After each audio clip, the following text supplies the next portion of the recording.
Someone who has surpassed all rivals. A winner, a title holder. A conqueror. A victor. A hero. How would they describe the view from the top of the podium?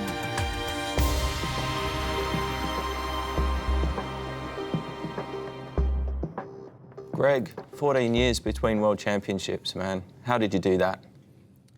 That's probably not an easy question to really answer, but you know, I didn't anticipate after winning the first one that it would be 14 years, you know, and I really hope it's not 14 years to the next one, but it's one of them things. Every year I was giving it everything I had, you know, and it's stiff competition, and whether it's an accident or it's just trying to get the wheels turning in the right way and working together with your bike. I don't know, 14 years later I did it again, and I'm still pretty stoked about it. I would be too. I mean, the way you rode in 2011 was phenomenal all year. You thoroughly deserved it, and you're still going now, which absolutely amazes me still, because I'm done and dusted, and I'm younger than you, and you're still out there racing with all these young guys, and still in the mix. I think it amazes everyone. Riding with all these guys, it's, you know, Nicki and I are probably the closest on the circuit right now is in age. And, but, you know, I hang out with these guys quite a bit, and obviously Tai, I've known him since he was pretty much just out of nappies.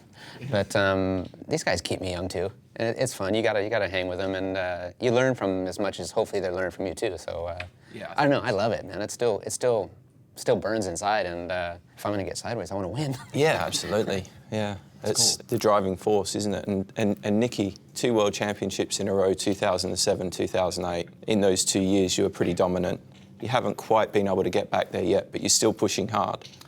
Yeah, absolutely. I mean, those 2 years was just tremendous for me. I mean, I won the first World Championship, you know, when I was fighting with you in 2003. You know? Yeah, I didn't like that year very much. We was very close. It came down to semi-final, what me and Chris did when he became World Champion. So well, you won one and lost one there. Yeah, exactly. Yeah, so we even. Yeah. It's Speedway. That's why, you know, it even lift my hairs on my back still. You know, that's why Speedway is so close. You know, it's so tight. You know, you could be the biggest winner, and you can be the sort of biggest loser for the second place, you know. So now when I won the first title, you know, 2003 was fantastic, you know, but I didn't have a good year the year after, because with number 1 on the target on the back of you, I was 26 at that time. That was hard. I was probably the best in the Grand Prix that year. Obviously, I had most points, but the thing that takes with it to the next year, you know, you've got to stand up as a world champion. That was hard. That's a tough part, isn't it? That's why the back-to-backs are tough. And Tai and Chris, Tai this year and Chris last year, that's a thing you're dealing with, isn't it? The number 1 on your back. But to come back with 7 and 8, I felt I had the strengths. In 2007, when I did become world champion again, I had the power and I had the strengths. I felt I was prepared for it. I was ready for it with my team around me. Yeah. And the next level I wanted to prove, to actually see if I could achieve it and win it two in a row, like only Tony had did before. So that was my key, because I couldn't get any better. I had number 1 on my back, so I had to find one way to actually solve my own problems, to say it can actually only be the same or make it worse. So the key was to actually see if I could retrieve it 2 in a row. Yeah. And I knew it was going to be hard, and I did it, so I was proud of that. Yeah, sure. Absolutely.